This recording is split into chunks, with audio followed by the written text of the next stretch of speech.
محترم دوستوں، روزانہ نئی بیان اور نئی نعت سننے کے لیے ہمارے چینل ایس انصاری کو سبسکرائب کریں اور ساتھ ہی ساتھ بیل آئیکن کو دبانا نہ بھولیں۔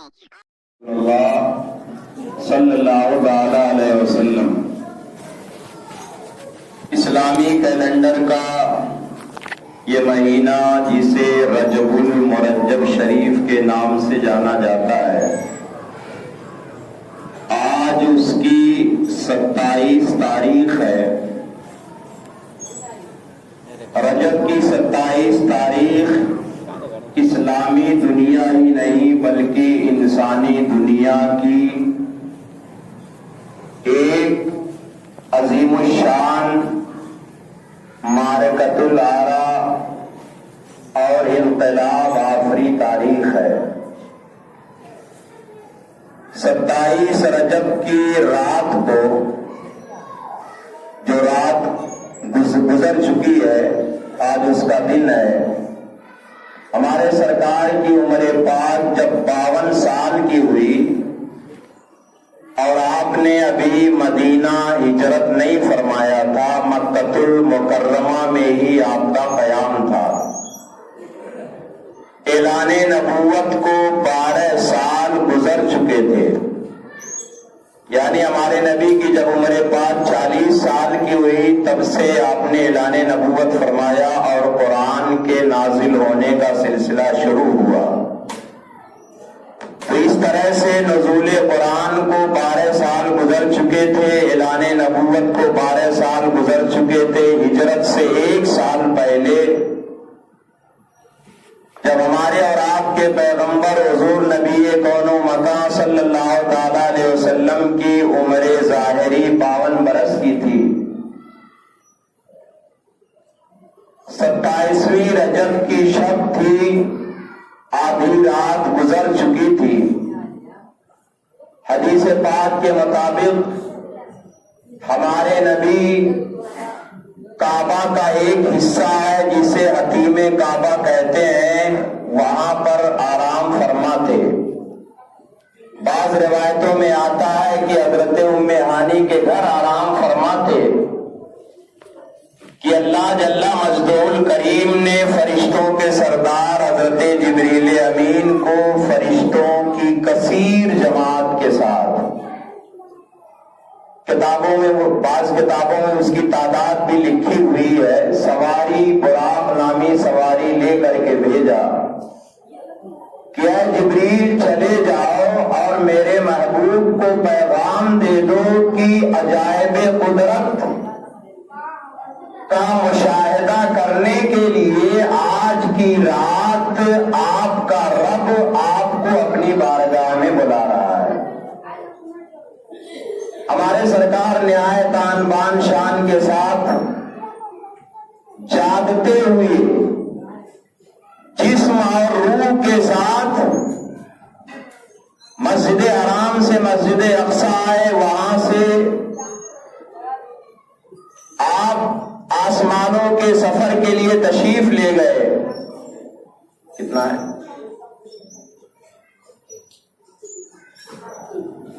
یہ بڑی مسجد کی ماشاءاللہ دیکھیں، معراج مصطفیٰ صلی اللہ تعالی علیہ وسلم کا بیان ابھی شروع ہی ہوا ہے کہ چھوٹی مسجد کے لیے ہمارے چچا نے 200 روپے عنایت کیا اور بڑی جامع مسجد کے لیے 800 روپے عنایت کیا۔ حدیث پاک میں ہے کہ مسجدیں کل میدان محشر میں کشتی کی شکل اختیار کر لیں گی، اور جو لوگ مسجدوں کی مدد کرتے ہیں اللہ کہے گا کہ اس کشتی میں سوار ہو جاؤ، جنت میں داخل ہو جاؤ۔ تو یہ مسجدیں طوفان محشر میں ہماری نجات کے لیے، سواری کے لیے کشتی کا کام دیں گی۔ مولا رب کریم اور آج کے دن کو، آج کی جو شب گزری ہے، اس کو مسجدوں سے بڑی خاص نسبت ہے۔ انشاءاللہ جہاں بات آئے گی میں اس پر گفتگو کروں گا۔ مولا رب کریم ان کے اس تعاون کو معراج النبی صلی اللہ علیہ وسلم کے اس دن جمعہ کے اس مبارک موقع پر قبول فرمائے۔ اللہ تعالیٰ انہیں خیر دارین عطا فرمائے۔ تو بیداری کے عالم میں جاگتے ہوئے جسم و روح کے ساتھ ہمارے سرکار مسجد حرام سے مسجد اقصی ہے، مسجد اقصی سے ساتوں آسمان پار گئے، عرش اعظم سے آگے، سدرۃ المنتہا سے آگے، پھر کہاں تشریف لے گئے؟ کوئی ساتھی نہیں تھا آپ کے ساتھ، کوئی مصاحب نہیں تھا، کوئی راہی نہیں تھا کہ وہ تفصیل بیان کرے۔ لامکاں گئے اور آپ نے بے نقاب، بے حجاب، بے پردہ اللہ کے حسن ازل کا، اللہ کے جلوہ مطلق کا ہمارے نبی نے اپنے ماتھے کی آنکھوں سے مشاہدہ فرمایا، جنت و جہنم کو دیکھا۔ اور پھر جب آپ مسجد حرام واپس آئے تو زنجیر بھی ہلتی رہی، بستر بھی رہا گرم، زنجیر بھی ہلتی رہی، بستر بھی رہا گرم، ایک دم میں سرے عرش گئے آئے محمد۔ ابھی میں روایات کے طور پہ یہ کوئی افسانہ اور کہانی میں نہیں بیان کر رہا ہوں، حدیث پاک کے الفاظ سے میں آپ حضرات کے سامنے اپنے سارے دعوے کو رکھوں گا۔ دو تین باتیں اس بارے میں پہلے جو ہے سن لیں تاکہ بات کو سمجھنے میں آسانی ہو۔ ہمارے نبی علیہ الصلوۃ والسلام کو جو سفر معراج کرایا گیا، مشہور ولی کامل حضرت شیخ المشاعر شیخ نظام الدین دہلوی رحمۃ اللہ علیہ اپنی کتاب فوائد الفواد میں لکھتے ہیں کہ اس کا 3 مرحلہ ہے۔ پہلا جو مرحلہ ہے وہ زمینی سفر کا ہے، جو مسجد حرام سے مسجد اقصی تک ہے۔ اس کا ثبوت قرآن پاک کی آیت کریمہ سے ہے۔ اگر کوئی سفر معراج کے اس حصے کا انکار کرے تو وہ کافر ہو جائے گا، کیونکہ وہ کلام ربانی کا انکار کر رہا ہے۔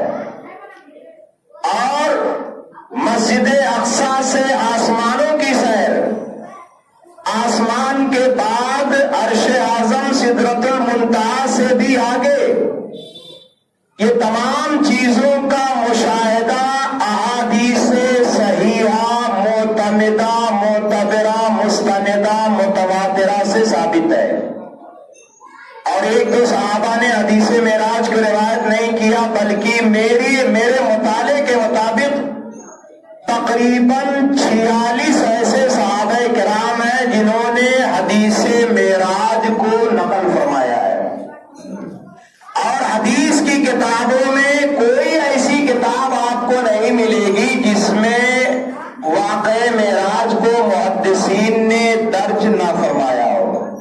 ہم بخاری اور مسلم کی روایت سے روایت پیش کرنے جا رہے ہیں۔ امام بخاری نے جو حدیث پاک میں پڑھنے جا رہا ہوں اس کو نقل فرمایا، امام مسلم نے بھی اپنی کتاب میں لکھا ہے۔ چونکہ میں بچوں کو مشکات شریف پڑھاتا ہوں، اس لیے میں آپ کے سامنے مشکات کے حوالے سے اس حدیث پاک کو درج کر رہا ہوں۔ بڑی پیاری حدیث ہے۔ اللہ رب کریم ہمیں حدیث سننے کا ثواب عطا فرمائے۔ مشکات شریف ہے، باب المعراج ہے، صفحہ 526 ہے، الفصل الاول کی حدیث نمبر 1 ہے۔ راوی حدیث حضرت سیدنا مالک ابن سعصع ہے رضی اللہ تعالیٰ عنہ۔ یہ انصاری صحابی ہیں، اور وہ صحابی ہیں کہ ہمارے سرکار کا ننیحال بنی نجار میں تھا۔ اسی قبیلے کی ایک شاخ ہے قبیلہ بنی مازن، اسی قبیلہ بنی مازن سے تعلق رکھنے والے یہ صحابی ہیں جن کا نام ہے مالک بن سعصع۔ یہ بھی بڑے لطف کی بات ہے، علمی بات ہے، لیکن سن لیں اس کو مزہ آئے گا۔ حضرت مالک ابن سعصع سے حدیث کی جو دنیا میں آج چھوٹی بڑی کتابیں ملتی ہیں، ٹوٹل 5 حدیثیں ان کے روایت سے ان کتابوں میں درج ہیں، جبکہ حدیث معراج انہی میں سے ایک ہے۔ امام بخاری اور مسلم نے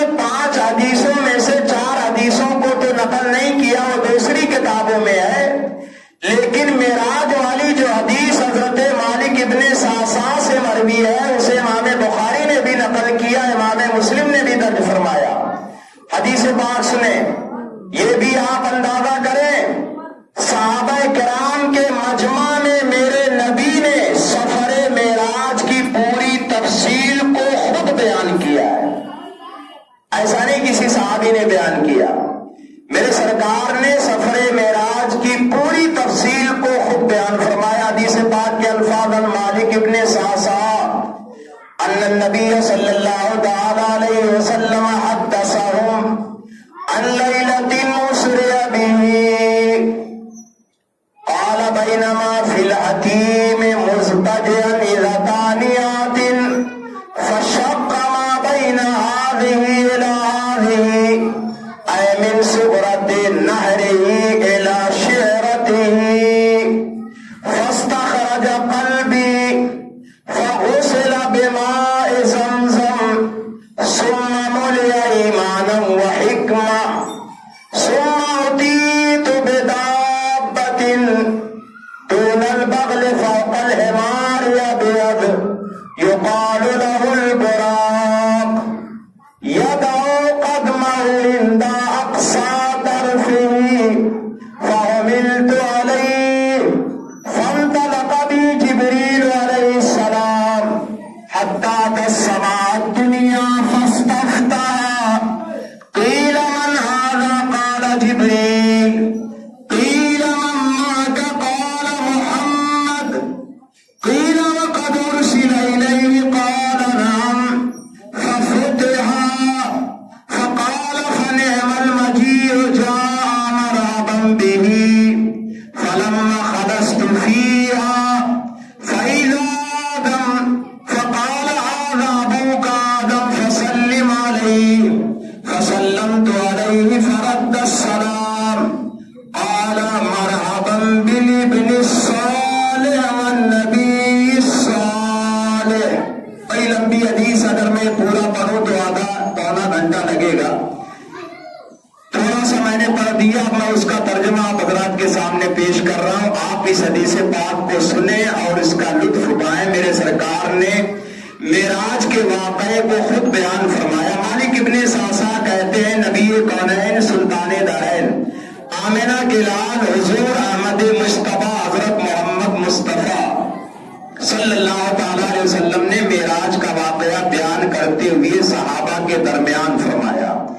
بیان میرے سرکار کر رہے, سننے والے بڑے بڑے صحابہ ہیں. ابو بکر صدیق, عمر فاروق اعظم, عثمان غنی, مولا علی جیسی شخصیتیں بیٹھی ہوئی ہیں. میرے سرکار معراج کا واقعہ بیان کر رہے ہیں. فرماتے ہیں کہ 27ویں رجب کی رات تھی, آدھی رات گزر چکی تھی. میں خانہ کعبہ میں جو حتیم کی جگہ ہے وہیں پر سو رہا تھا. اتنے میں ایک آنے والا آیا. آنے والا کون تھا آگے حدیث پاک میں کلیئر ہو جا رہا ہے کہ وہ آنے والے کون تھے, جبریل تھے. دوسری کتابوں میں اس کی تفصیل ملتی ہے. اللہ رب کریم نے جبریل امین کو کہا ہے جبریل میرا محبوب آرام فرما ہے. آواز دے کے انہیں نہیں جگانا بلکہ اپنے نورانی لبوں کو قدم مصطفیٰ سے مس کرنا. ٹھنڈک محسوس ہوگی, میرا محبوب بیدار ہو جائے گا. اس کے بعد جس مقصد کے لیے گئے ہو مقصد بتانا. جماعت اہل سنت کے بہت بڑے مشہور شاعر ہیں جن کا نام ہے اجمل سلطان پوری. ہو سکتا ہم میں سے جو بزرگ لوگ ہوں انہوں نے کسی جلسے میں ان کو دیکھا ہو. وہ اس کی منظر کشی کرتے ہوئے ارشاد فرماتے ہیں, سو ہے وہ بظاہر دل ان کا جاگتا ہے. سو ہے وہ بظاہر دل ان کا جاگتا ہے. تلووں سے ان کے قدسی پیشانی مل رہا ہے. تلووں سے ان کے قدسی پیشانی مل رہا ہے. آنکھیں کھلی تو پوچھا جبریل کہیے کیا ہے. جبریل